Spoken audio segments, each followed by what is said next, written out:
Kinakabahan ako. Hi! Ang Hello, taba ko, ang braso ko, itataas ko konti. caregiver Lynn. Hello, you're here again. Thank you for being here. Share the live, guys. Tap the screen. Not so sure you were taking pictures. Huh? The puppy. Loading ka. You're on the wrong live. Okay. Ready ka na? Kasi I don't want to take too much of your time. Yeah, ready na. Okay. Medyo kinakabahan. No, no, no. Pero It's okay okay. lang, okay lang. Okay.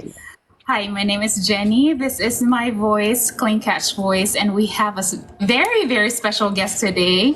And I'll just let her introduce herself to us. Good evening. Ako po kung tawagin ako sa TikTok, it's Mami Jen. But in my TikTok account, it's pati pangalan ko nakalimutan ko na. Jen Pinay in Tennessee. Hi, Shadow. Medyo nervous.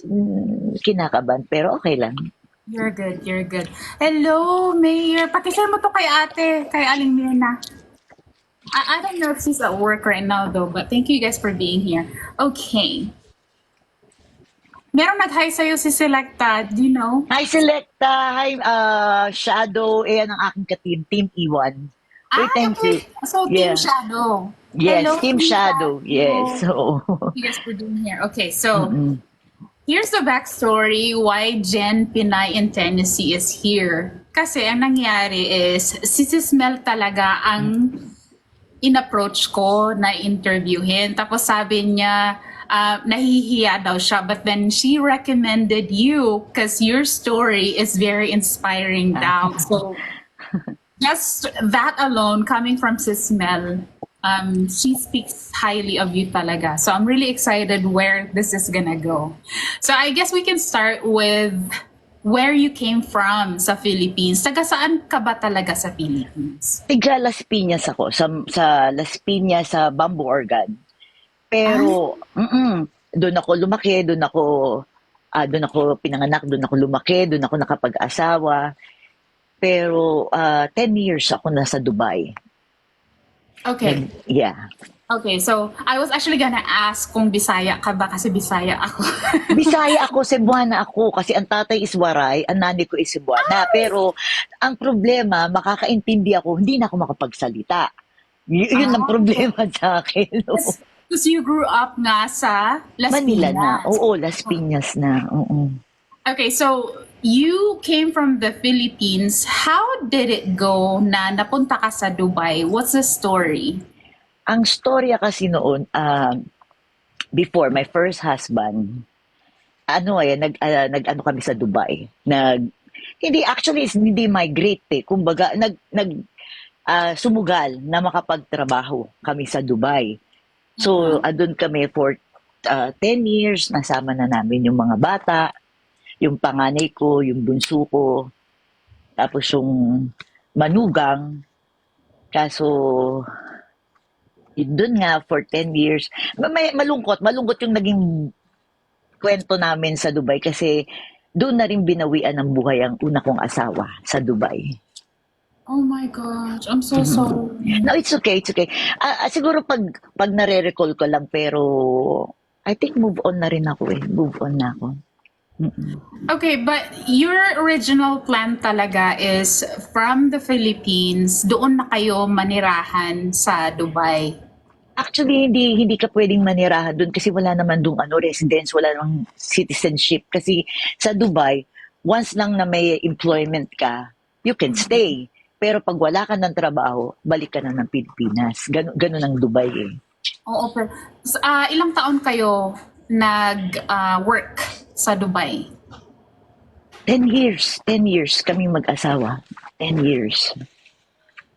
I can sense na ayaw mong it's too personal probably to talk No, it's about. okay. Okay lang, okay lang. Okay lang pag-usapan. Ano baka umiyak ako? Ang pangit ko umiyak. Uy, grabe naman. Okay lang, uy. Kasi like I'm getting curious now kasi you mentioned that so you said first husband and now I can only assume that you're there in Tennessee kasi nga sa username mo, 'di ba? So, yung sa first husband mo, what was it like being married to him before he wasn't with us anymore? Siguro paradise. Paradise. Sobrang bait. Sobrang...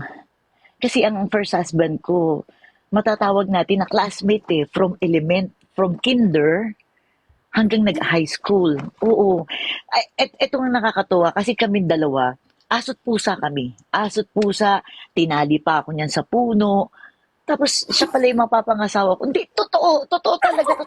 Talagang, actually yung aming storya, comedy nga eh, comedy. Nagulat ako dun. Oo, tinali niya pa ako sa puno. I think we're grade 3 nang tinali niya ako sa puno. Kasi dati, syempre, pag bata ka pa, mukha kang tomboy. Kasi ako, tagang maiksi lang ang buhok ko. Tapos, pero nasa private school ako ha.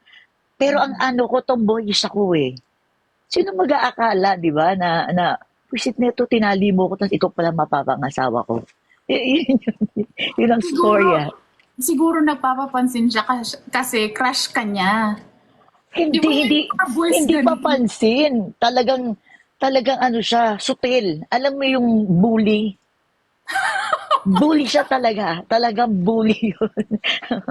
Yun yung ano eh. Ah, typical na, kasi nga sila may kaya. Ako talaga, ang family ko, talagang mahirap lang kami. Nakapag-aral lang ako sa private school sa tulong ng lola ko. Kasi ang lola ko pensionada from US eh. Kasi nga ang lolo ko US Navy. So US Army, sorry. So may pension si lola. Ako napapag-aral ako sa private school. So, um, Sorry. no, it's okay, it's okay. So, nung nag-work na kayo sa Dubai, ano yung pinaka-memorable na naiisip mo since now that he's not with us anymore? Ano yung nag-stick talaga sa puso mo? Like, the memories that you guys had nung nagwo-work kayo sa Dubai as a family? Kasi siya yung tipo ng tao na hindi iisipin yung sarili niya. Hindi niya iisipin, lagi niyang iniisip, ako, ang mga anak namin. For 10 years, hindi umuwi yan ng Pilipinas. Never niyang nakita ang mga kapatid niya. Talagang hindi siya umuwi. Palagi ako lang ang pinapauwi niya. Mm. Yung para sa, alam mo yun, yung lagi niya sasabihin sa akin, ikaw na lang umuwi para makita mo yung mga apo natin. Kasi may apo na kami nun eh. Si Macy. Mm-mm. Okay, so with that first marriage, ilan ang nagkaanak ba kayo? Yes, tatlo. Tatlo ang anak ko, tatlo. Mm-mm. So, ilan ang babae at saka ilan ang lalaki? Actually, dalawang babae, sorry. Dalawang lalaki, kaso yung isang lalaki naging babae. So, ang Parang dalawa na din. Oo, naging dalawang Oo. babae at isang lalaki.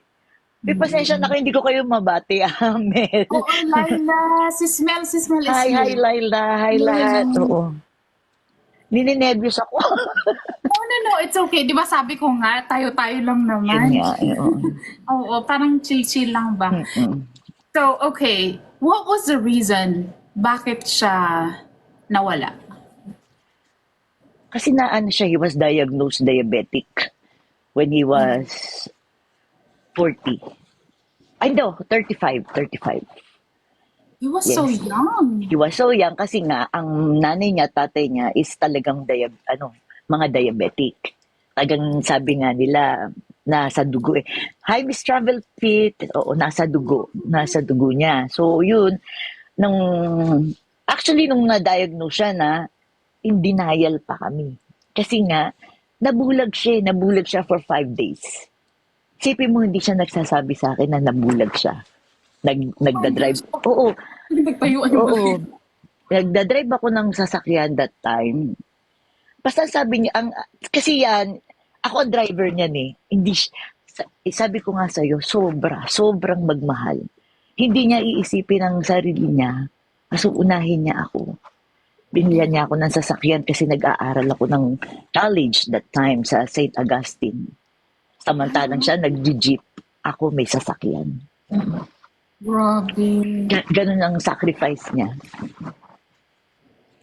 So, nung nabulag siya ng 5 days, paano Yun, mo nalaman na ganun na yung kondisyon niya, na nabulag na pala siya ng 5 days? hindi siya nagsasalita. Pumunta kami ng Quiapo. Ang sabi niya, parang malabo na yung mata ko. Isipin mo, Quiapo pa. Kasi nga doon, di ba, umura yung mga salamin sa mata. Mhm. Doon punta kami ng Quiapo.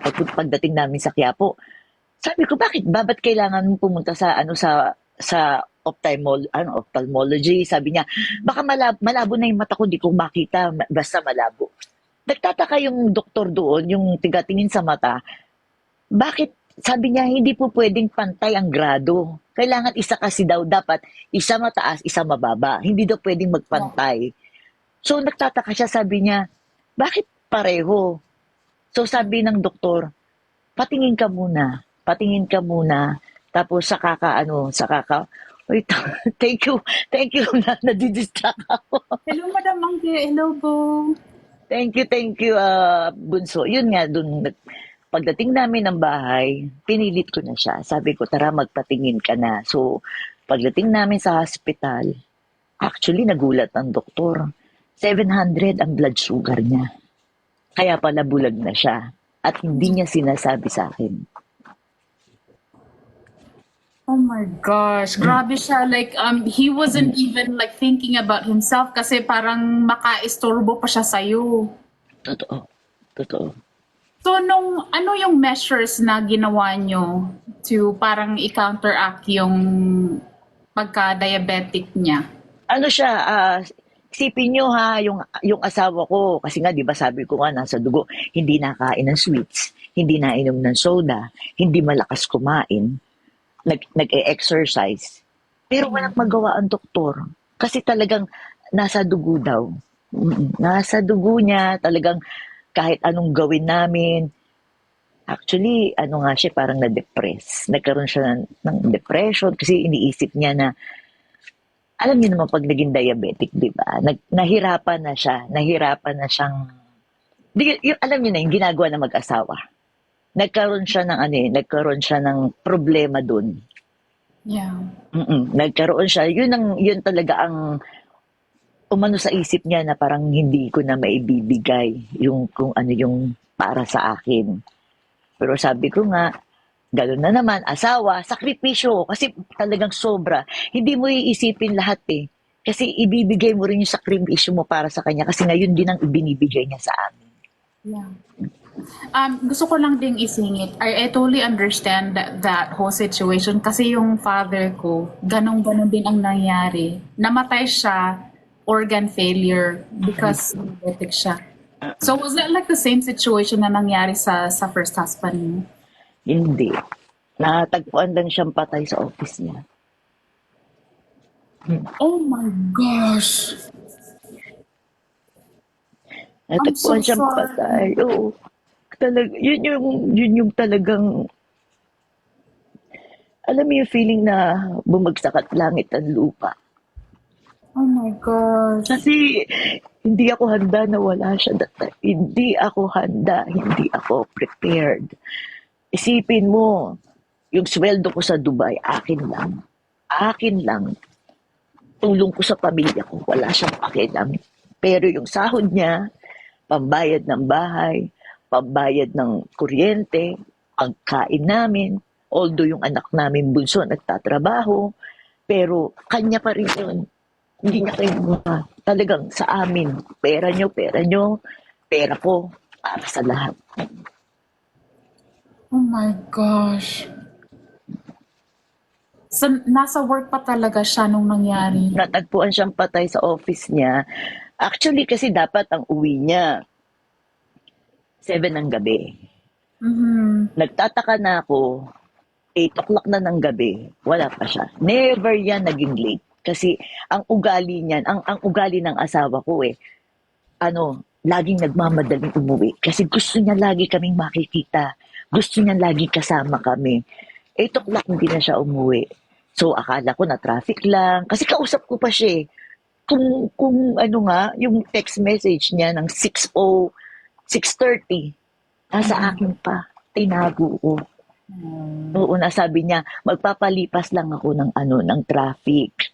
So sabi ko, sige, yung pala, nakatulog siya sa table. Nakatulog siya sa table, dumating yung cleaner, patay na siya nung nakita. Sabi ng doktor nung nag-autopsy, ano daw, pumutok na raw yung, actually heart attack, pero may pumutok daw something dito sa ulo niya. Kaya sumuka na siya ng dugo.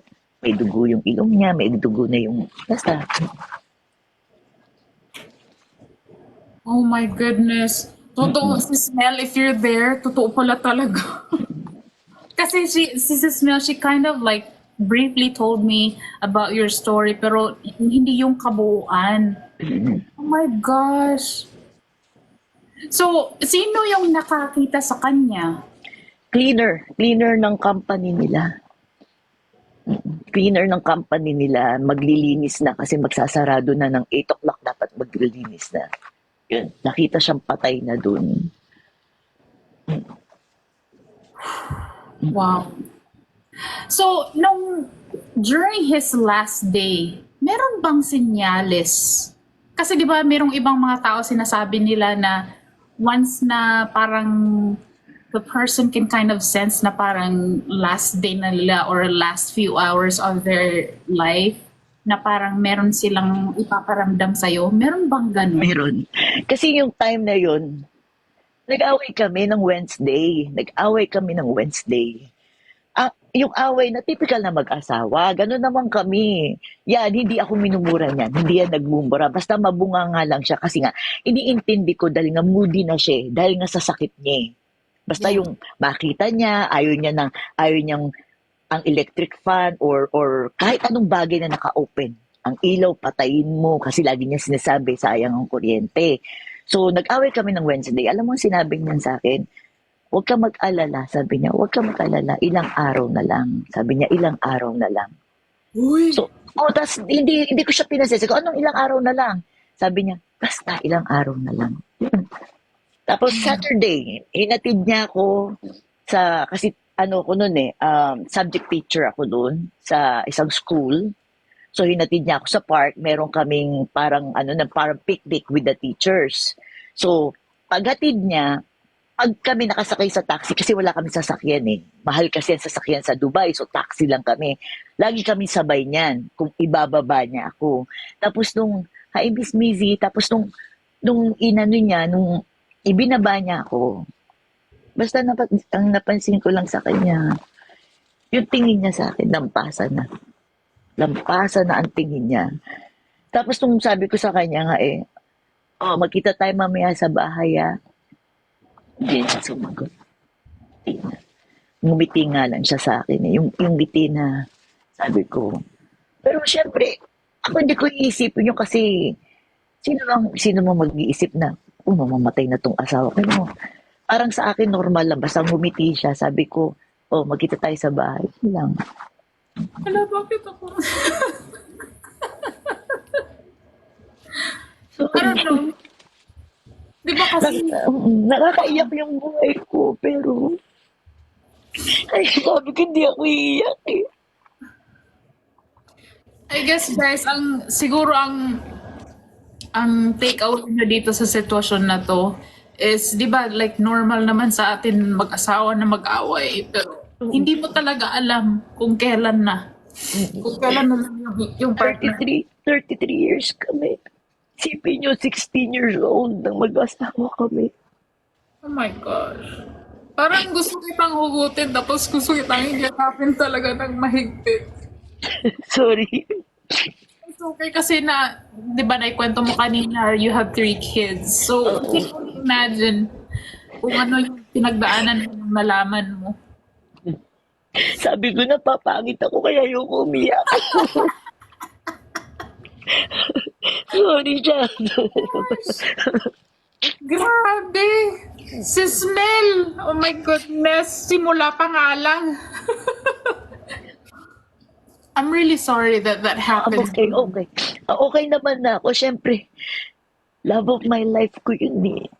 Yeah. Hanggang ngayon, kahit sa panaginip, dinadalaw niya ako. Oh. Isipin nyo, 6 years na siyang, no, 2016, 17, 18, 19, 20, 21, 22. 8 years na siyang patay, pero araw-araw nasa panaginip ko siya. Hindi niya ako pinababayaan. Now, what about your kids? Ano yung naging reaction nila? Mahirap din sa mga anak ko, sobrang hirap. Kasi lahat sila sabi ko nga sa'yo, hindi nga ako tinratong asawa, parang anak din ako eh. Yung Sobra principal. kami, sobra. Kahit hindi na ako maglaba, kahit hindi ako magluto ng pagkain, pagdating niyan siya maglalaba, siya magluluto ng pagkain, kahit nasa Dubai na kami. Kasi lagi niya sinasabi sa akin, okay lang yan kasi pagod ka. Nagtuturo ka ng mga bata. Ako nasa opisina lang, nakaupo lang ako. Oh my gosh. Sana maraming ma-multiply yung ganyang guy ng 1 million. Ay, sana, sana. So, nung different ba ang reaction ng 3 kids mo? Kasi, di ba, like, different naman ang personality nating lahat. Merong iba na parang kinimkim, merong iba na umiyak talaga, merong nagwala. Ano ba, meron bang difference sa Yung reaction? yung bading ko, kasi for 10 years, hindi niya nakita papa niya. Oh my Kasi, God. oo, kasi nga, ayaw niya pumunta ng Dubai. Kasi mahaba yung buhok niya, meron siyang, alam mo na, meron siyang Dibdib. dibdib. So, bawal sa Dubai yun. So, hindi siya pumunta talaga. Hanggang sa mamatay ang papa niya, hindi niya nakita. Talagang nakakausap lang niya sa video call, pero hindi niya nakita. Yun, doon ako naawa. Kasi talagang, sabi niya nga kung alam nga lang daw niya, di sana pumunta na siya ng Dubai. Pero hindi natin alam eh. Hindi, walang di ba? Yeah. Kung sa Bisaya, paalam po merong mga Bisaya dito sa comment section, dili ginato matag na ang panahon. Hindi talaga natin ano bang matag na? Sismisi, ano ba? Hindi natin matatansya ang panahon. Yes, oo. Talaga natin Kung anong malalaman. mangyayari. Oo, talaga. Okay, so you guys were there sa Dubai nung nangyari 'yon, di ba?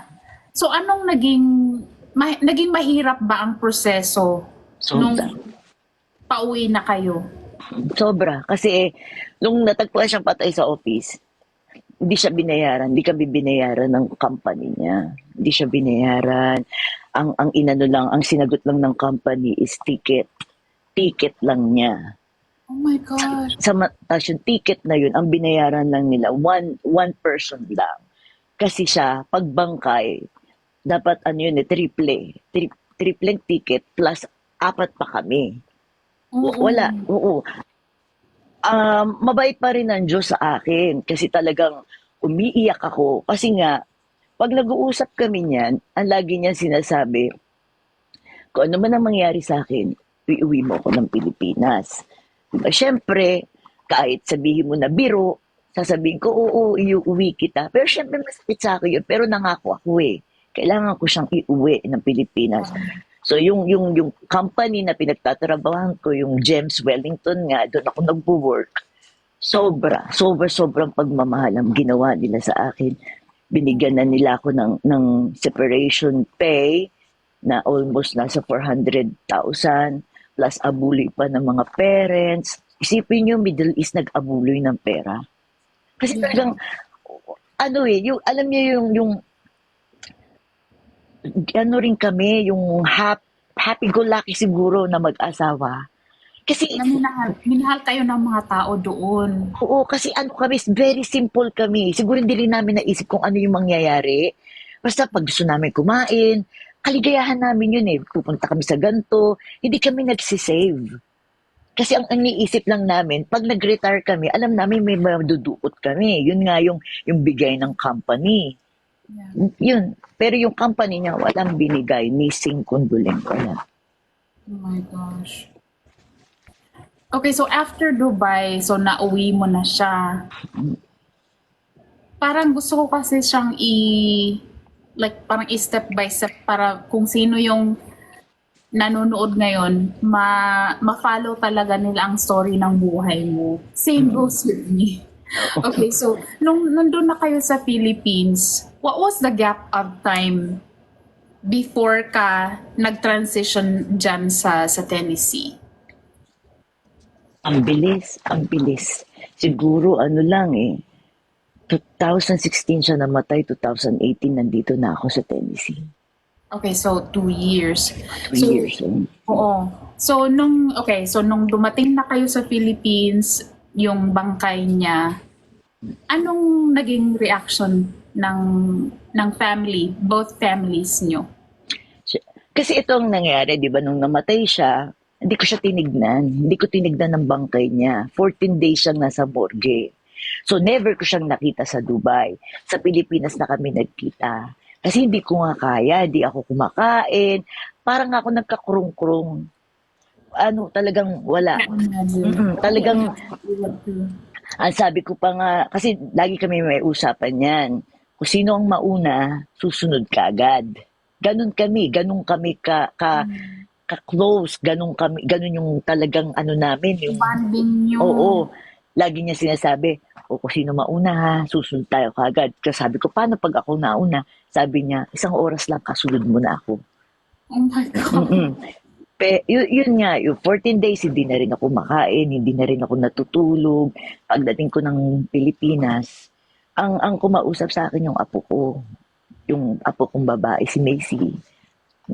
Sabi niya sa akin, sabi niya, Mama, sabi niya, si Papa nawala, si Papa lang nawala, pero nandito pa naman ako.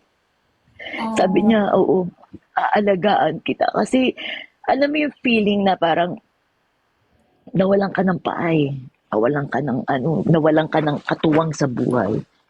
Ayun. Tapos it's like, hindi mo lang siya the way you are describing him, hindi mo lang siya husband, like best friend for life Best mo. friend, lahat. Best friend, asawa, parang kapatid, lahat na, lahat. Okay, so you mentioned yung 14 days na hindi mo siya tiningnan. When you finally, yung naglakas ng loob ka na talaga na tingnan siya, ano yung first na pumasok sa utak mo? I mean, obviously, he's not with us anymore at that, di ba, nung time na yun. Pero, the reason why I'm asking this kasi is, with my mom, hindi siya umiyak. Nung namatay ang father ko, umiyak na lang siya after 4 years that he was gone. So, ikaw, in your case, nung finally nakita mo na siya, ano yung naramdaman mo talaga other than the whole sadness and, like, pagluluksa? Doon na ako naniwala na patay na siya. Kasi nung nakita ko na siya nasa Ataol, doon na ako naniwala. Kasi in denial ako Sabi ko, uuwi pa siya Pero hindi na siya umuwi. Pag tinatanong ako ng mga anak ko, Mama, pauwi na kami ng Pilipinas. Mama, maglikpit ka na ng gamit ko ano yung mga dadalhin. Kasi uuwi na natin si Papa. Hindi, sabi ko, hindi, ang Papa mo nasa office. Talagang ayoko sabihin na nasira. Siguro, yung ulo ko, siguro, ayoko lang tanggapin. In denial ako At what point na-accept mo finally na wala na talaga siya? Nung nakita ko siya sa Ataol, na nakahiga, tapos yung peaceful na yung mukha niya. Kasi alam ko na may nararamdaman siya na hindi siya sinasabi sa akin. Yung hirap, na alam ko yun Kasi may time talaga na dadaing yan, na masakit yung ulo, masakit yung dibdib. Kasi nga, nung nagpapacheck up yan sa Dubai, ang sabi ng doktor, ilang taon na ba siyang diabetic? Sabi ng asawa ko noon, that time, parang, Doc, 10 years na. Umiling na yung doktor. Oo, umiling na yung doktor. Kasi sabi ng doktor, pag 10 years na, doon na raw sinisira yung mga organs. Type 2 lang siya Type 2 lang. Hindi siya nag-insulin. Talagang inom lang siya ng gamot. Yun na raw yung start na nasisira na yung organ. So, yun. Ang binantayan ng kidney, kasi ang papa niya namatay sa, kidney. Ang binantayan ng kidney, pero ang pumatay sa kanya, puso.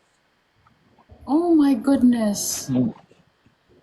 Parang pinaglaruan talaga ng tadhana. Oo, pinaglaruan siya talaga. Kasi yung history tinanong, anong kinamatayan ng tatay mo? Dialysis, nagda-dialysis na yung papa ko. So, kidney. Ang binantayan ng kidney niya. Pero yung puso niya, hindi nila inano eh. Yun.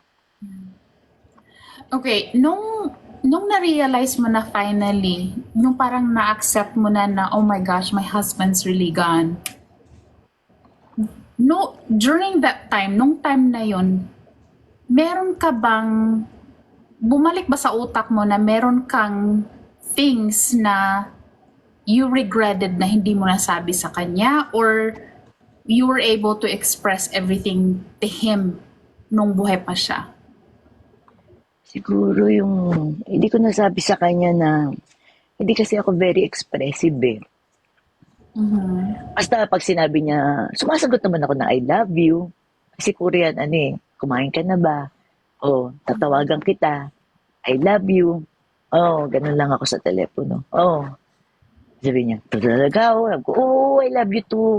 Kasi, pero alam niya, mahal na mahal ko siya. Kasi talaga namang, yan first love, puppy love, lahat eh. 16 ba naman? Yeah. So wala kang pagsisisi? Wala. Nice. Okay, so you were there in the Philippines. You said earlier na 2 years, parang 2 years yung gap, 2016 and then 2018 you got there here in the US. Kasi napauwi naman kami December na ng 2016. So, bali, So yeah, like less than 2 years. less than 2 years lang.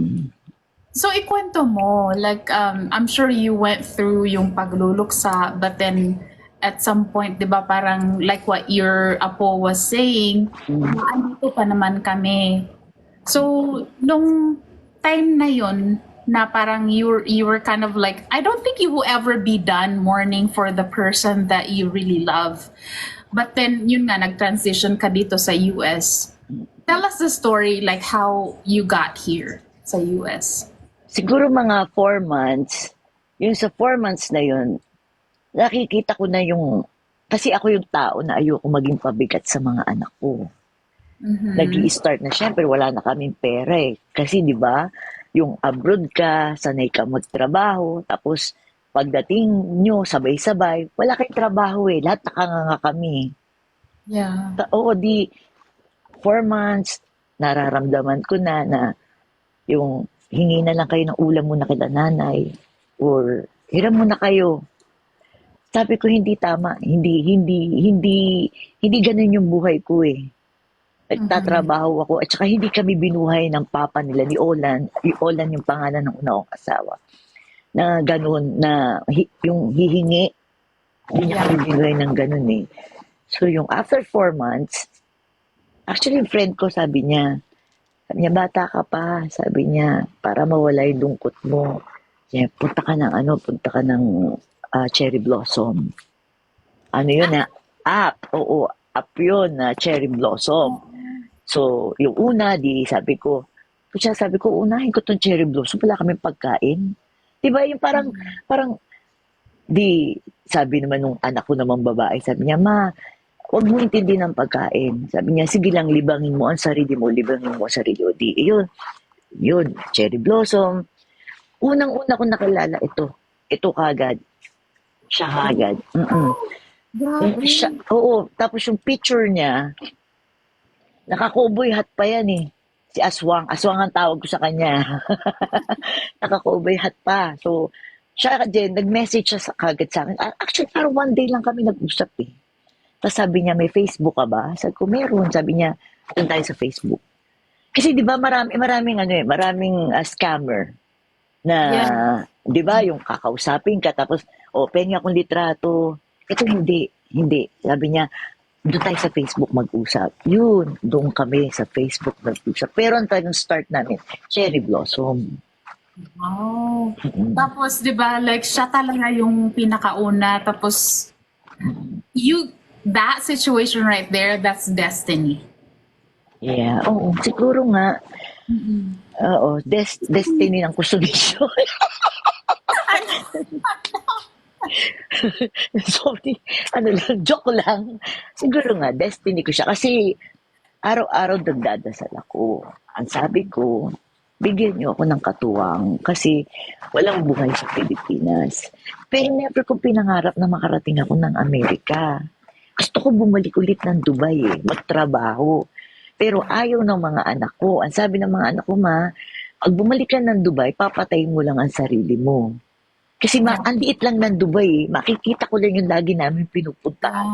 Yeah. Yung Yun, mga kaya, So, ito, nakilala ko siya, chat. Okay, so Tapos, nang nag-usap na kayo sa Facebook, ano yung na-notice nyong dalawa at that time na nag-consistent na kayo ang communication nyo? Ano ang napansin nyo na parang common kayo? Yung attitude nyo sa pareho buhay? kaming nawalan. Pareho kaming nawalan. Siya ay dinivorce ng asawa niya for 17 years. Ako naman, byuda. Yeah. Pero meron siya mga nakakasama, mga ka-live-in partner. Iniwan din siya. Kasi ano ko pang-apat na ako Sa Di ba? kanya. Pang-apat na ako sa kanya. Di ba? Dapat mag-isip na ako noon. Parang red flag ba't pang-apat na ako? So, pero ang maganda lang kasi dito kay Aswang, naging tapat siya sa akin. Lahat sinabi niya. Lahat. Ang bahay ko, trailer house. Mahirap lang ako. Wala akong pera. Siguro yun yung start na doon ko siya minahal Naging honest siya sa akin Lahat Yeah. sinabi niya Yung para bang, huwag kang mag-expect na mayaman ako. Ito na, i-picture mo na sa utak mo na ganito lang ang bahay ko, trailer house. Sabi niya, may lupa man ako pero nasa trailer house lang ako. So, yun, siguro yun. At basta, yun ang naging ano ko sa kanya. Naging honest siya. I wanna know, bakit aswang? Kasi hindi siya natutulog sa gabi. Sa umaga siya natutulog, kaya aswang ang tawag ko sa kanya. At alam niya na yun. Alam niya na pag nagawa, aswang! Sasabihin niya, what? Oo, alam niya. Sabi ko kasi, kaya kasi siyang basta mamaya, malalaman niyo kung bakit hindi siya natutulog sa gabi. Okay, so we will get there. Okay, nung consistent na nga yung pag-uusap niyo sa Facebook, was there like webcam involved or okay, so meron ng I don't know if you can call it physical attraction kasi it's not like a face-to-face basis, pero nagustuhan niyo talaga immediately ang isa't isa based on appearance-wise. Ako hindi pa pero siya nagustuhan niya na ako talaga Sabi niya nga sa akin, oh, you're so beautiful. Sabi ko, naku, joke. Sabi ganun siya Oo, sabi niya. Tapos sabi niya, I have friends na nag-asawa ng Pilipina and they said that Filipinas is more different than Americans. Ganun, basta yung pambobola. Di ba? Yung, mas maano daw. Baka hindi naman pambobola kasi totoo naman talaga, di ba? Although meron namang mga negative stories about us Filipinas, but I would like to say na mas marami ang positive Oo, about us. totoo yan. Oo, na family-oriented tayo, yung lunod patay tayo sa ating husband. Matatawa ka nga Di ba nag-uusap pa lang kami sa webcam. Tapos lahat ng kamag-anak niya, pinapakausap niya na sa akin, mga pinsan niya. Tapos yung isang pinsan niya, yun, matindi talaga. Alam mo, sabi sa akin, are you a scammer? Sabi niya, wala ka may Oo, promise. Sabi niya, wala ka may scam dito. Sabi niya, wala ka may scam dito kay Aswang. Walang pera to. Sabi ko, I know. Wala talagang pera kasi sinabi naman niya Sinabi niya. At least naging honest siya sa iyo. Oo, honest siya. Isipin mo, every month pinapadala niya ako $25. $25. Oh my gosh. But then ang sa isip mo kasi is, 'di ba, like you used to work sa Dubai. So you're thinking, I'm just assuming you're thinking I don't really care kasi I can parang Yun, ikaw oo. mismo pwede ka magbanat ng boto ng sarili mo. So it's not like you're having a relationship with an afam kasi peperahan mo siya. No.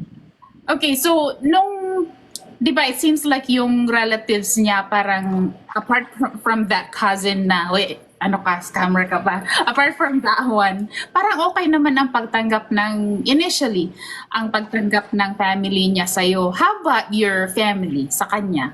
Sa kanya, ang talagang umayaw lang sa kanya talaga yung bunso ko eh. Kasi yung bunso ko, mama's boy. Parang nagselos? Actually, hindi nagselos eh. But, dediretso tayo ha. Nung nagpunta to, nag-decide na pumunta ng Pilipinas. Kaya ako rin siya nagustuhan. Hindi siya sumasakay ng aeroplano kasi meron siyang fear of heights. Napapraning siya kasi nga, basta mamaya malalaman niyo lahat. Oh my Takot siyang gosh. sumakay ng aeroplano pero sumakay But siya. you did. Pumunta siya ng Pilipinas. For 12 days, nagstay siya ng Pilipinas. Tapos nung sinundo namin siya sa airport, nakaupo sa wheelchair. Tulak-tulak ng porter. Gosh. Sabi ng anak kong bunso, "Ma, ano ba yan?" Sabi niya, "Gagawin kang katulong yan. Kita mo, ulumpo pa yan." Doon, natawa ako kasi ayaw talaga ng anak kong bunso. Sabi niya, "Ma," sabi niya, "gagawin ka lang katulong yan. Naka-wheelchair pa, oh." Pero hindi kasi nga, groggy siya dahil pinatulog siya sa aeroplano eh. Oh. May gamot, nanghingi siya ng gamot sa doktor na para hindi niya maramdaman yung the whole flight, tulog lang siya sa eroplano ng 14 hours yata. Oo, Si yes, may Shadow. shadow. For the love, oo. For the love, di ba ang haba ng hair? Mm, He was like totally knocked out just to see the love of his life. Parang ganon. mm, 12 Okay, days. so 12 days he stayed sa Philippines. Ano yung, nagustuhan ba niya ang Philippines? No, no. Mainit? Hindi niya gusto ang Pilipinas. Diyon ko siya unang naringgan na nagmumura. Sabi niya, init. Oo, mainit. Hindi nga yan pumunta sa bahay ko eh. Hindi niya kaya eh. Nandun lang siya, nakastay lang siya sa condo. Tapos yung mga anak ko, sila ang pumupunta. Kami ang pumupunta. Yung mga bata, nanay ko. Kaya nga sabi ng nanay ko, hindi ko gusto yan ah. Sabi niya, ang dami ng hindi ko gusto yan. Bakit hindi pumupunta? At kami ang pupunta. Dapat siya ang pupunta sa bahay. Okay, you mentioned na he has to be, pwede ko ba sabihin dito? Drugged? Sorry, TikTok. He drugged para Makasakay siya ng aeroplano. Bakit? Kasi siya, bipolar. Bipolar, may anxiety, meron siyang depression, tapos meron din siyang, parang diagnose siya ng slight autism. Pero dito ko na nalaman yun lahat. Sinabi ng kapatid niya, ng ng sister-in-law. Pero nung time na yon na pumunta siya, bumisita siya sa Philippines, hindi mo pa alam at Hindi ko that alam. time? Hindi ko alam. Matino eh. Did you choose not to know even though parang nakakaramdam ka na, or parang hinintay mo lang na siya mismo talaga ang mag-offer na this is what it is? Actually, siguro that time, gusto ko nang tanungin eh. Gusto ko nang tanungin, pero nagdadalawang isip ako eh. Siguro dumating ako sa point na bahala na si Batman. Ganun, bahala na. Kung ano yung dadatnan ko, bahala na kung saan patutungo. Ganun kasi ako eh, masugal ako eh. Sa lahat ng bagay, lagi akong sumusugal. I don't know if this is fair for me to ask kasi 'di ba like kanina you were talking about your first husband na 'di ba like prinsesang-prinsesa ka talaga. Nung na-meet mo si Aswang, pwede ko pa din Oo. Okay, Tawag so din nila aswang. sorry Aswang. Ayoko kasing banggitin yung pangalan niya. Alam mo kung bakit? Okay. Baka maidamay. So nung na-meet mo na si Aswang face-to-face basis, I'm sure tumatak sa isip mo yung bang parang kinukumpara mo si Olan at saka si Aswang. What were their differences talaga? Yung pinaka-first na nakita mo na merong uh, not the same. Kasi hindi mo siya mapipigilan na parang makumpara mo siya, di ba? Actually, yung first na punta niya sa Pilipinas, wala pa. Kasi ano lang eh, sino ba naman na pupunta ng Pilipinas na ipapakita kagad yung ugali nila? Di ba? Hindi. Itatago pa nila eh. Napakabait. Talagang, oh, okay. Pero yung narinig ko lang siya nagmura nung talagang lumabas kami kasi that time nasa SM kami noon eh. Kumbaga kabiasnan, may condo, pagbaba mo, SM supermarket. Doon siya talaga, oh, sabi niya, sobrang init, ganyan, ganyan, di niya kaya. Kasi meron siyang ano eh, ano ba yung tawag na yung parang skin cancer? Sensitive. Oh my Skin God! cancer. Meron siyang mga mole na malalaki. Meron siyang mga mole na malalaki na hindi pwede talaga sa Araw. araw. Talagang namumula, kaya talagang hindi siya talaga. So, understandable na, oh, may Mm-mm. anto eh. Kawawa naman kung pipilitin ko, pero talagang kami, yung mga bata, hi Alben, yun. Mm, So, yun, mga bata, nanay ko, mga kapatid ko, sila yung nagpupunta doon sa, ano, sa condo. yeah. Okay, so he stayed sa Philippines for 12 days. 12 days. With those days na kasama mo siya sa Philippines, ano yung pinaka-memorable na sitwasyon nung nagkasama kayo finally in person? Sabihin ko sa inyo, di ba, syempre matanda na tayo. So, mayan, matanda na rin yan. Expectation mo na parang, naku, Diyos ko, may mangyayari sa amin yung unang gabi. Pero wala, wala. Ano siya, tawag dito, that time, parang inantay niya muna ako na maging handa. Kasi alam niyang ano eh, alam niya na byuda ako, syempre ang tagal na walang humawak sa akin. Yeah. I think after 5 days or 3 days or 5 days pa bago may nangyari sa amin. Ay, wow. Oo, talagang nahihiya pa siya. Pero ang inisip ko naman, Diyos ko naman, di naman ako virgin na. Di buka ka na. Di ba? Di naman ako virgin na, so buka ka na. Yun yung, Oh my God. Tawa, oo, iyak tayo dito. oo, comedy ang buhay ko. Totoo. Okay. So, nung umalis na siya sa Philippines after 12 days, okay, before pa siya umalis ng Philippines, meron na bang talk of like, oh, Yes. like, we're gonna get married? Nag-propose, may dalang singsing. Ay, grabe! Nag-propose siya pag may dalang singsing. So, yun, na I want to marry you. Sabi niya, hindi ako naniniwala sa mahabang courtship. Sabi niya, gusto kita. So, tapos sabi naman niya, mag-isip ka muna. Pero alam ko sa sarili ko na parang may ano na, meron na akong, kasi ano eh, Nararamdaman. nangulila ako eh. Nangulila na parang,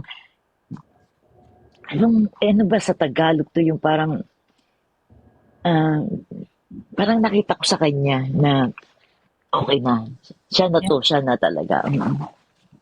Oh, sandali. Ito bang proposal nangyari after or before? Ano, paalis na siya na nag-propose. Na may dala na pala siyang siksing. So, wala kang hint. Like, he Sorry. never... No, no, it's okay. Wala kang hint na magpropose siya sa'yo. Basta sabi lang niya sa akin, what size is your, ano daw, finger? Sabi niya, anong size ng, ano mo, daliri mo? Sabi ko nga, bakit? Sabi niya, basta bibili kita ng singsing. Oh, Diyos ko, baka akala niyo diamond. Hindi, matatawa kayo mamaya. So, sabi ko, 5. Sabi niya, okay. Tapos, sabi ko sa kanya, kung talagang pupunta ka ng Pilipinas, pwede ba magdala ka naman ng chocolate? Ano lang yun eh, parang inaano ko lang siya na pwedeng hindi siya pumunta ng Pilipinas, pwedeng joke-joke lang, pwedeng pumunta siya. Sabi niya, okay. Sabi niya, ano bang gusto mong tsokolate?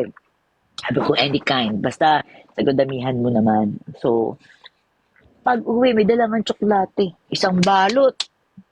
Sabi niya, oh, share-share na lang kayo. Share-share, walang yaka. Isang balot lang na gano'n. Oo. Kaya, So, yun. sandali. So, nag-propose siya before siya umalis ng Philippines. Siga, 11 days namin nag-propose siya. Tell us the story. Paano siya nag-propose sa'yo?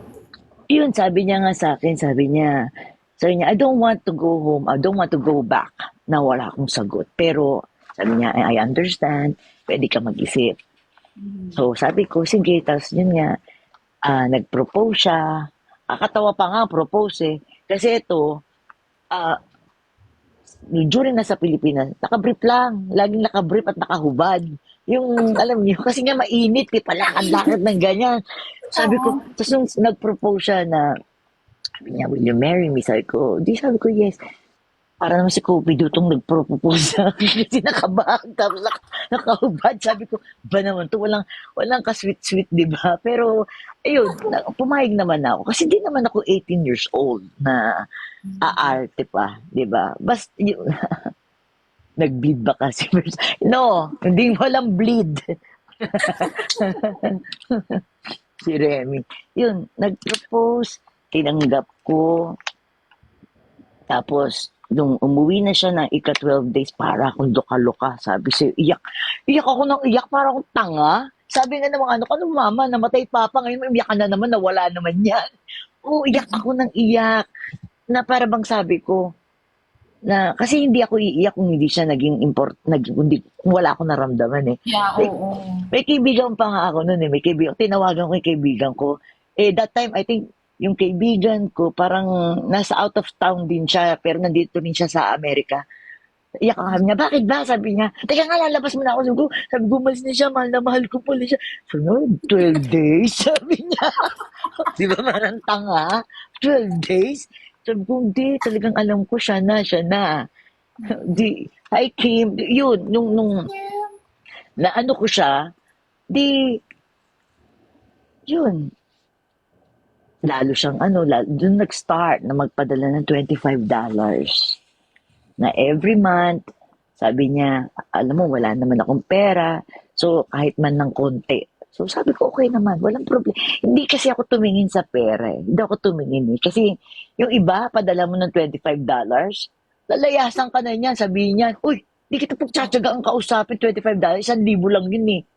Pero Yeah. siya, I came, yun. Okay, so he proposed, right? So, ano yung visa na ginawa nyo? Is it also fiancé visa? Yes, no, first time muna, gusto niya nga kasi talaga ako makasama eh. So, pinag-apply niya ako ng tourist visa. Pero na-deny ako. Yes, na-deny. So, sabi niya, i-apply na kita ng fiancé visa. Yung fiancé visa, ang bilis. After 3 months, may sagot kagad. Tapos, interview. Sabi ko nga sa inyo, 6 months in the making eh. Ang nangyari lang, 6 months, nandito na ako sa Amerika eh. Ganun kabilis eh. Kasi wala siyang pera, pero ang tingin ko, ang nakatulong sa kanya yung farm niya eh. Kasi di ba, laging tinatanong, paano mo susuportahan yung tao na yan? Yung farm niya ang pinakita niya. Oh, okay. Kasi, okay, so you did work sa Dubai. So you had a background of working abroad. So parang hindi mo naman, parang in a sense, you can kind of like compare like living abroad. But then Dubai and US are totally different. Different talaga. Sobrang Diba? magkaiba. So nung dumating ka dito sa US, ano yung first thought mo, like mag-work or you just wanna enjoy him, or ano ba ang tumatakbo sa isip mo? Kasi considering that you have 3 kids back home. Hindi, kasi nung dumating naman ako dito talaga sinabi ko naman sa kanya, wag mo kong pipigilang magtrabaho. Kasi sabi ko, hindi ko hihingin sa'yo ang pagpapadala sa mga anak ko. Ako ang magtatrabaho para doon. So, pero ang naging problema, di ba alam niyo naman, pag ikaw ay K1 visa, kailangan mong antayin. Dumating yung green card mo, yung 2 years green card, plus yung, di ba, working permit. 1 year ka mag-aantay. So, naiwan lang ako dito sa bahay, tapos sinasama niya ako. Nagta-truck driving siya, part-time. Ang dami ko kayang narating. Nakarating ako ng Minnesota, Michigan, South Carolina. Paikot-ikot kami. Pero hindi rin nagtagal kasi hindi ko kinaya, nahihilo ako. Isipin mo yung 16-wheeler truck ba yun? Yung habang dinadib, umaalog kang ganun. Sabi ko, "Naku, hindi ko kaya to." Oo. So, yun. Naiwan ako sa bahay. Pero yung kapatid niya, talagang, actually, in-interview muna ako ng kapatid niyan. Nung Akala dumating nila, ka dito sa Mhm. US?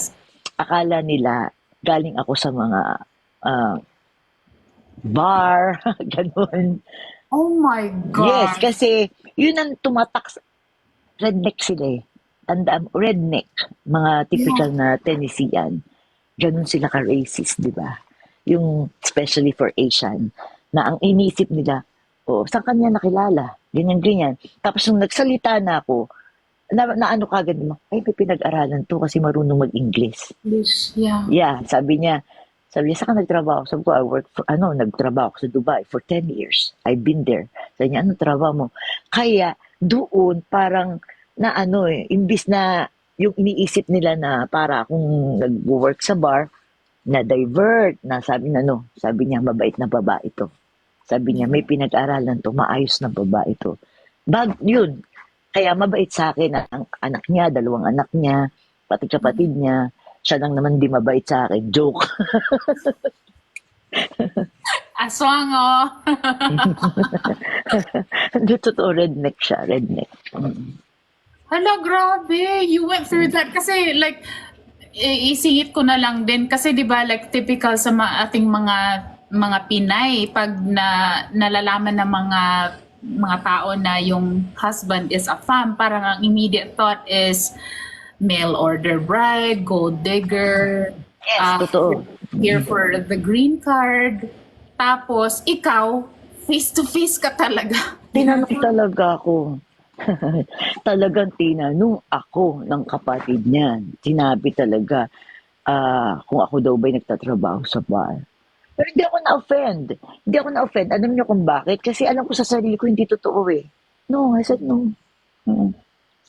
Okay, so nag-truck driving siya and everything. So you were left at home. How long did it take you to finally decide na you have to go out on your own, na magtrabaho ka? After 1 year. 1 year. Dito nga ako nagkaroon ng depression. I think meron na siguro akong depression dahil nga nung namatay ang asawa ko, pero mas nag-trigger dito. Nagkaroon ako ng anxiety, depression, panic attack. Wala akong kapitbahay eh. Sipin mo ayoko na sabi ba kasi mayabang ako, sa, sa 88 acres na lupa niya. Isa lang bahay namin, trailer house, na barong-barong pa. Meron siyang kabayo, meron siyang baka. What? Wala akong kapitbahay. Sipin mo sa isang taon ng kausap ko, kabayo, baka, at mga aso. Oo, Buti na lang merong TikTok, di ba? yun. Pero that time, hindi pa ako nagtitiktok eh. Musically pa that time, pero on and off ako, on and off. Hindi pa yung talagang nung panahon ng 'di ba, ng pandemic. Yan. Yes, oo. So, like, being in that kind of setup, kasi parang you're kind of like painting kung ano yung living situation mo dyan. What was it like nung pandemic? Mas naggrabe ba yung parang you felt like isolated, or it's okay because aswang is with you? Nasa California ako that time. Sa May pandemic? yes, may story behind that. Oh So my yung God! malaman, oo. Sure, go! Tell us! That one time kasi, I mean, si, here. si Aswang kasi alcoholic. Binugbog niya ako.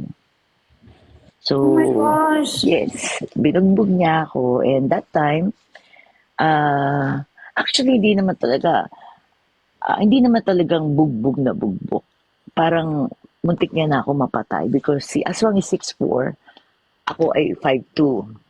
So, inaagaw niya yung cellphone ko kasi nga lasing na lasing siya. Inaagaw niya yung cellphone ko, yung braso niya nakaganto sa akin. So, sinipa ko lang yan kaya ako nakatakas pero lasing na lasing siya. Nakulong yan ng 1 day. Napakulong ko siya ng 1 day. So, kasi nga, Pilipina pa rin ako. hindi ako nagkaso. Ang people of the Tennessee ng Cookville ang nagkaso sa kanya, ang sheriff. So, kailangan kong umalis dito sa Tennessee. Napatapon ako sa California. Kasi hinahunting ako ng mga district attorney kasi gusto nilang ipakulong si Aswang dahil pang-apat na ako sa binugbog niya.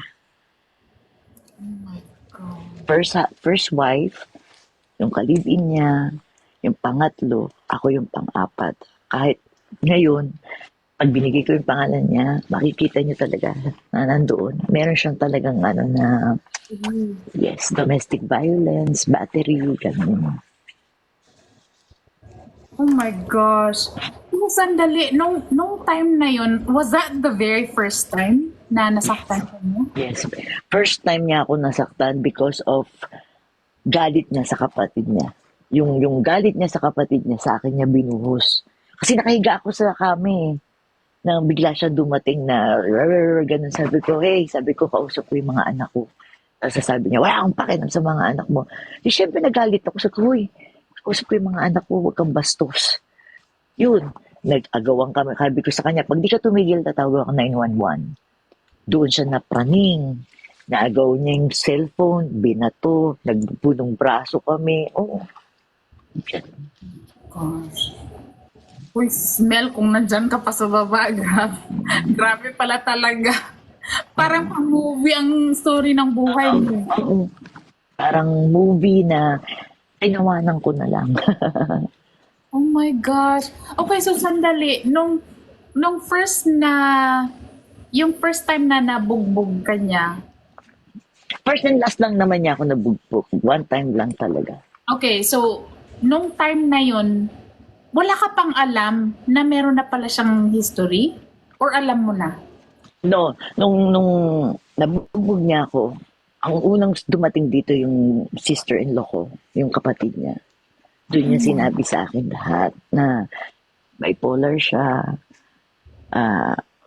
may slight autism, tapos may anger issue, meron siyang anxiety. Kasi nakita ko lahat ng mga iniinom yung gamot mga matataas na dosage na para sa utak. Okay, so 2018 and pandemic was like around 2020. So this was like when you guys were married for 2 years na. So before pa yung incident na yun, wala ka talagang naramdaman? Meron na. Kasi one time na nagpabili ako sa kanya ng cereals, nasa dollar store kami. Sabi ko sa kanya, bili mo naman ako nito. Tinapik niya yung cereal, ginanyan niya talaga. Sabi niya, no. So parang ako naman, mukha akong tanga, napahiya ako, tumutuloy yung luha ako pa na para akong artista. Siyempre napahiya ako eh. Alam mo, pero sabi ko, kasi wala siyang pera. Sabi ko, gano'n na lang. Kasi wala siyang pera, so okay lang. May napapansin ako pero ano gagawin ko? Wala akong pamilya rito sa Amerika eh. So kailangan kong magtiis. It's not just that na wala kang family dito sa US. It's more like based on how you laid out your story kasi. Yung kay Olan kasi is prinsesang-prinsesa ka. Tapos Totoo. ngayon parang sandali, like I'm sure there were like a lot of things running in your head. You're like more than anything you're confused. Like what is going on here? Like I was like this queen. Totoo. Treated like a queen by my first husband and then you're doing this to me. I'm really sorry that happened to you. Kaya nga ako nagkaroon ng depression. Depression, anxiety, boses pa lang yan, nangangatog na ako. Pero alam mo, huwag kayong magagalit kay Aswang kasi kung maiintindihan nyo lang yung mga pinagdaanan niya, kasi ako talagang inintindi ko eh. Inintindi ko dahil ilang cancer ang dumapo sa kanya. 5 cancer. Oh my gosh. And the worst thing na cancer na dumapo sa kanya, pineal cancer. Pinutulan siya ng ari.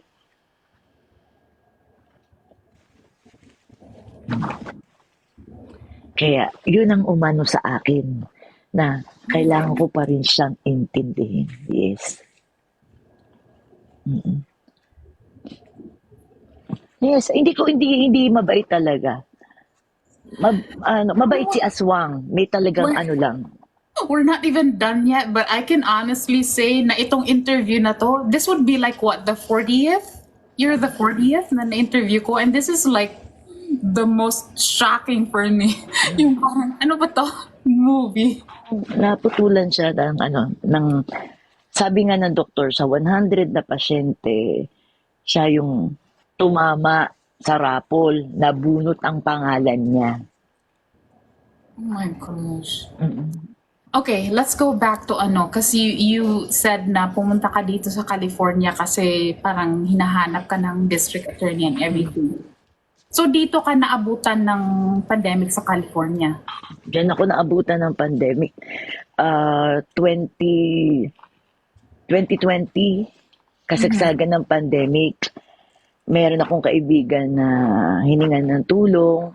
So, doon ako nagstay sa kanya for 3 months. Kaso ang naging problema, asawa niya matanda. So, yung, di ba that time, pag 60 years old, maraming napraning during pandemic. Caregiver ako. So, maalis ako ng bahay, tapos uuwi ako. So, parang, yun, doon ko naramdaman na nag-aaway sila mag-asawa dahil sa akin. Yung sasabihin na, sabi niya, siya magdadala ng ano dito, sabi niya, ng Virus. virus. Yeah. Kaya ang ginagawa pa nila sa akin ngayon, pagdating sa gate pa lang sa garage, kailangan maghubad na ako ng damit doon. May nakahangir na akong damit doon na ako maghuhubad. Tapos pagpasok ko, maliligo na ako diretso. Para talagang, doon ako nahirapan. Kasi yung pagod na pagod ako, alas 7 ng umaga hanggang alas 8 ng gabi, nagtatrabaho. Tapos paliliguin ako na parang, Diyos ko naman, nag-iingat naman ako kasi may gloves naman, may mask naman. Parang na-paranoid talaga. Doon ako na so, yun paalam ako, umalis ako doon. Nagpaalam ako na mahusay. Kaso, ang chinismis niya sa Pilipinas, walang iya nga daw ako, umalis lang daw ako na walang paalam. No, nagpaalam ako ng mahusay. So, napadpad ako sa sa care home. Natumira ako sa care home. Ang higaan namin, nasa ilalim ng kama ng mga client, na pag nahulog ang client, sa amin tatalbog. Oh my gosh, hindi ko kinakaya ang story mo. Ganun kahirap ang dinanas ko. Ganun kahirap. Tapos, nag-upa ako ng isang kwarto sa Daly City, $1,000 a month ang upa. Pero that time, nung panahon ng ng pandemic na, ang trabaho ko, 6 days a week, nabawasan ng 5 days a week, naging 4 days a week, naging 3 days a week. Kasi napraning na ang mga tao tinatanggal na nila yung, kasi may mga matatanda doon na wala namang dumadalaw, namamatay. Kasi COVID ang kinamamatay. So ano na. Sabi ko sa inyo, 1 year ako sa California para akong homeless. Ang naging ano ko doon, alam niyo yung sa San Francisco, merong yung Civic Center. Lagi ako doon nakaupo sa Civic Center. Tapos ang daming homeless doon. Doon lang ako, umiiyak. Kasi feeling ko that time, homeless ako. Kasi hindi ako pwedeng bumalik ng Tennessee kasi nga makukulong siya. Inisip ko pa rin siya. Tapos hindi siya pwedeng umuwi rito. Kasi pinapili ako ng sheriff Sabi sa akin ng sheriff, pwede kang magstay dito sa bahay niyo, pero hindi siya pwede pumunta. Ayoko naman na tumira siya sa kalsada. Kaya sabi ko, ako na lang magsasakripisyo. Pupunta ako ng California. Kaya 1 year ako sa California na kalat-kalat. Nakikitira sa mga care home. Kinakaya niyo pa ba, guys? Ang story ng buhay ni Jen. Hindi ko kaya. Grabe. Saan ka humuhugot ng lakas? Uy! Sa mga anak ko. Tsaka dasal. Gosh. Dasal lang ako kasi lagi ko nga sinasabi sa kanila pag Pag nagla-live kami, sabi niya, "Ang bait mo kasi." No, hindi bait yun. Kasi nang mag-asawa ako, tinanggap ko siya kung ano siya eh. Kailangan ko magsakripisyo. Kasi ang dami kong grounds na pwedeng ano sa kanya, pwede ko siyang i-divorce. Kasi nga, yun nga, nung yung binugbog niya ako, yung aming sex life, wala na. Pero hindi mo dapat isipin yung kung ano yung maibibigay niya sa'yo. Ang isipin mo kung ano yung maibibigay ko para sa kanya. Kasi ako na lang ang meron siya eh. Hindi na siya iniintindi ng mga anak niya eh. Hindi siya iniintindi ng kapatid niya. Kaya nga comedy kami dito. May lapse ang utak niyan. 10 minutes lang. After 10 minutes, tumakbo ka na. Matino mo siya makausap ng 10 minutes. After 10 minutes, parang kung tanga, tumatakbo na ako sa kwarto. Kasi alam mo, magmumura na yun eh. Ganon yung lapse ng utak niya. At tinintindi ko, kasi nga sabi nga ng doktor, ikaw ba naman maputulan ng, Ng ng uting. ari? Mhm. Mm. May depression na nga siya sa utak na putulan pa ng ari. Sa tingin niyo ba, magiging matino? Hindi na. Alam mo ba, I don't know why, like tumatakbo sa isip ko, next time na merong magsabi sa akin or makarinig ako na ang Pinay para lang sa green card, sasampalin ko talaga sila ng Gen Pinay in Tennessee. Oo, hindi. Kasi, di ba, like, yung story kasi ng, I'm sure there's a lot more about your story, but then with the things that you shared with us, you're not here sa US. You're not married with Aswang for anything else, but your Yeah. love for him. Actually, siguro, may love, konti na lang. Kasi nawala na yung respeto eh. Na inano niya na ako eh, nawala yung respeto. Ang ano ko na lang sa kanya siguro, awa at saka yung pag-intindi. Kasi kung ako mawawala pa sa kanya, kawawa siya. Kawawa. Ayan, pag naririnig nila Shadow, pag nag-usap kami, naririnig nila yung boses ni Aswang, nagtatawanan sila kasi tagang ganun siya magsalita. Okay, so here you were here in California for 1 year. So nung umuwi ka na, no, what made you decide to come back sa Tennessee? Nahirapan ako sa California. Yeah, that's a given. Pero meron bang takot? Yes, meron. Meron talaga. Kasi 'di ba nga nakalimutan kong ikwento sa inyo nung unang dating ko dito sa bahay niyan eh. May jungle bolo sa ilalim ng kama tsaka baril eh.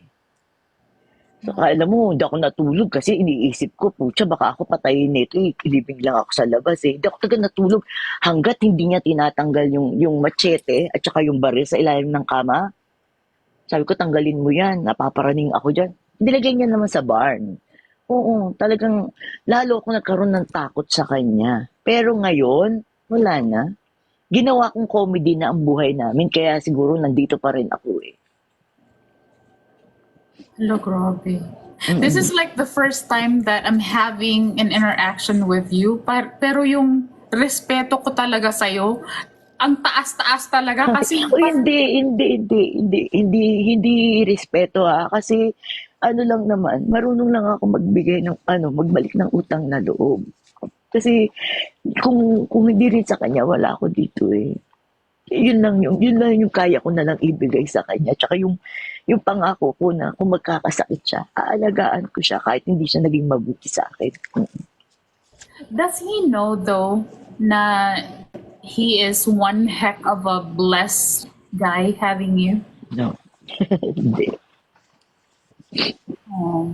Hindi. Pero okay naman na, mabait naman si Aswang. Mabait naman talaga. Talagang may lapse lang. May oras lang talaga. Kasi ako yung matino eh. Ako na yung iintindi. Tsaka swerte pa rin ako, sa totoo lang. Ang daming Pinay dito na pinapakasalan lang, pero hindi inayos ang papel. Si Aswang pinakasalan ako, pero inayos ang papel ko. Alam niyo yung pinakasalan ka lang, pero hindi nag-file ng change status. Maraming Pinay dito na ganun. Mm-mm. Ngayon, okay, so right now, ilang years na kayo? So like 6. 6 years. Mm. I can only imagine that your family in the Philippines are worried about your safety. Especially nung nalaman ba nila? Yung bubog. Yung actually ang nakaalam talaga yung ang best friend ko kasi yung anak kong panganay.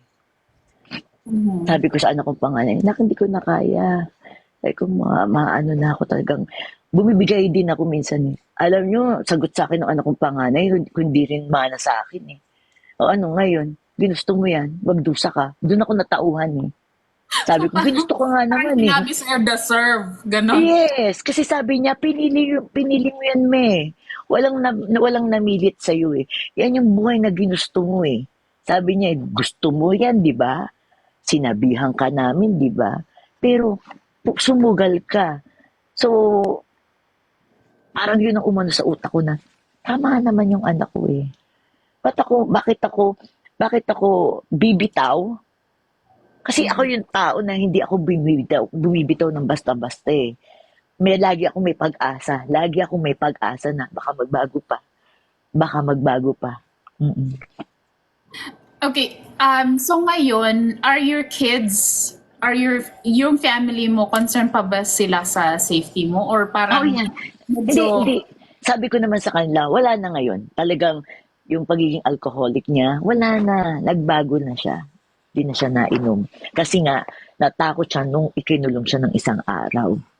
Mm-mm. Hindi na siya uminom. Andun pa rin yung moods niya na parang mean pa rin. Pero intindihin niyo na lang. Kasi nga, ako iniintindi ko na lang dahil nga yun sa nangyari sa kanya. 5 cancer survivor siya. Pero yung pinaka-worst talaga nung tinanggal yung ari niya, parang dun siya talaga na ano, how long did it take you to really process yung sitwasyon na eto na talaga yung buhay ko, ako talaga yung mag-adjust kasi like he's going through a lot of things with his mental health. Mga ilang years since you got married na parang tinanggap mo na lang talaga na eto na to. Like, there's no way around this. Parang ganun. actually hindi naman sa tinanggap na parang, kasi anytime pwede ko naman gawin eh, pwede ko naman iwan. Pero siguro last year nang sinabi ko sa sarili ko na tumutulong ako sa ibang tao, bakit yung taong pinakasalan ko hindi ko pagtiyagaan? Kasi marami akong tinutulungan eh. Pamilya ko, mga anak ko, mga kapatid ko, kahit yung mga hindi ko kamag-anak dito, tinutulungan ko eh. Bakit yung taong nag-effort na dalhin ako sa Amerika at hindi ko tutulungan? Let me ask you, like with everything, kasi yung, di ba, paulit-ulit ko sinasabi kanina, parang yung istorya ng buhay mo is parang movie talaga. If you could turn back that time, would you do it all over again? No, hindi. Wala naman ako pinagsisihan eh. Kasi sabi ko nga sa inyo, ako yung taong simple lang ako eh, nakukontento ako eh. Wala akong pinagsisihan kasi lahat naman yan choice ko eh. Wala akong dapat sisihin, wala akong dapat i-pinpoint or i-magturo. Kasi ako mismo gumawa ng buhay ko. Ako gumawa mismo ng kwento ng buhay ko. 'Di ba? So, hindi ko dapat sisihin ang Diyos. Siguro nasisi ko lang. Hindi ko siya nasisi. Na-question ko lang siya na kinuha niya sa akin si Olan. Kasi talagang sabi ko nga, ang daming ibang tao mas masasama. Bakit siya pa? Pero, di ba nga, sabi nila, bago mo maintindihan ang dahilan, it takes time. Kasi nga, eto pala yun. May panibago akong kakaharapin na alam mo yun, hindi naman kalbaryo ha, may panibago akong haharapin na tutulungan. Hmm. Okay, now that you're here on TikTok, parang gusto kong i-extend pero I don't wanna keep you too long pero I just wanna like break it down into little pieces like here and there.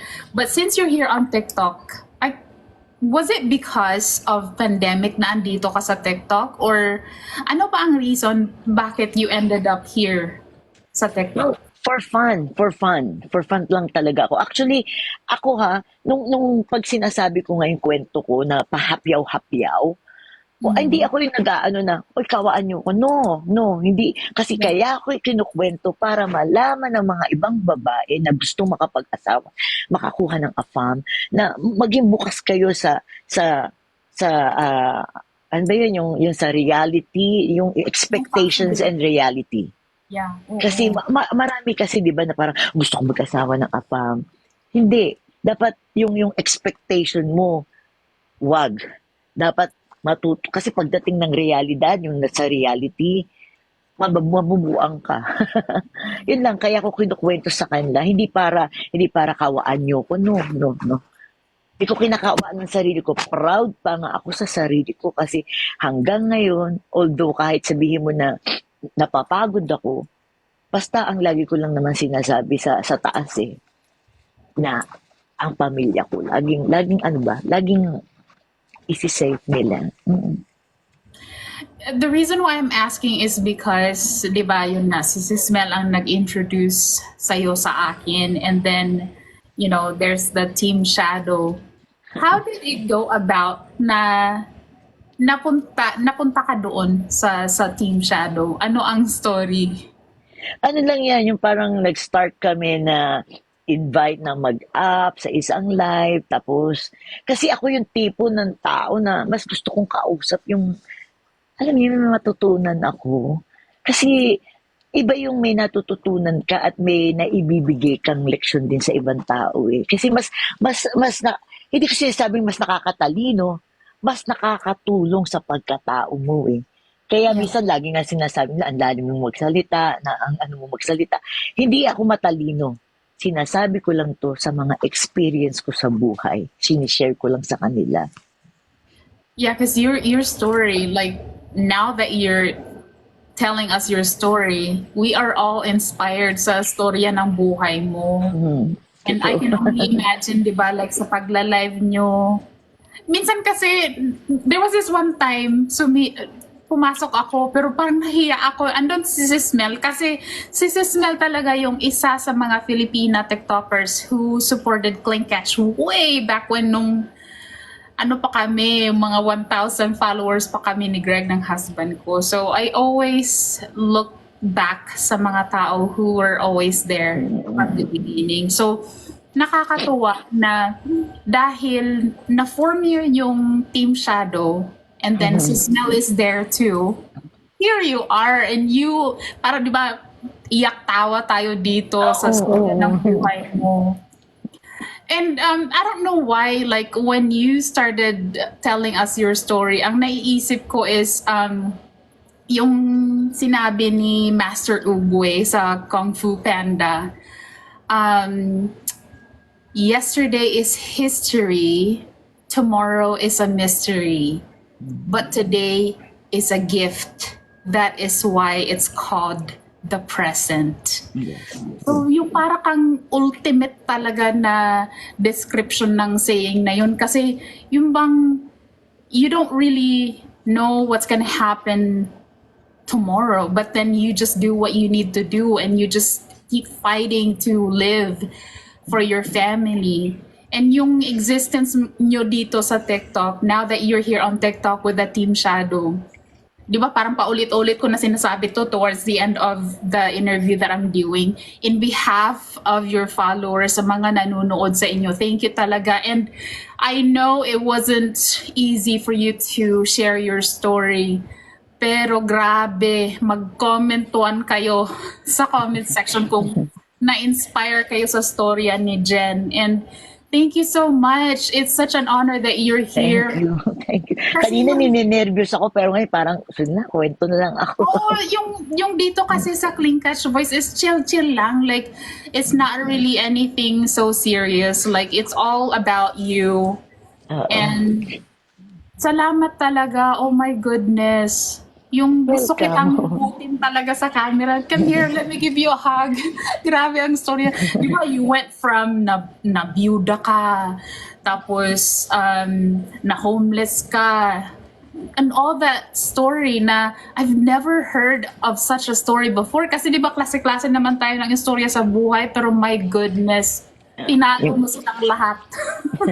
Basta ako kasi lagi ko lang sinasabi, basta ako gumising sa umaga, blessed na ako. Nagpapasalamat na ako kasi alam ko na yung pagdating ng umaga, magtatrabaho ulit ako para sa pamilya ko na naman. Yun lang. At saka 52 na ako, isipin nyo, wala pa akong maintenance. Wala akong maintenance kasi lagi kong sinasabi sa Diyos, di ba, na maging happy ka lang sa buhay eh. Makontento ka para, ang sakit kasi, yan yung ano eh, tayo din minsan ang gumagawa eh. Yeah. Kaya ginagawa kong comedy, ang buhay ko. Basta tatawa lang ako ng tatawa. Yun lang, di ba? Well, I guess we could end this interview. Thank you, ma'am. Thank you, madam. Ayoko sana umiyak, pero Diyos ko, pasensya na. No, like sana no, like if if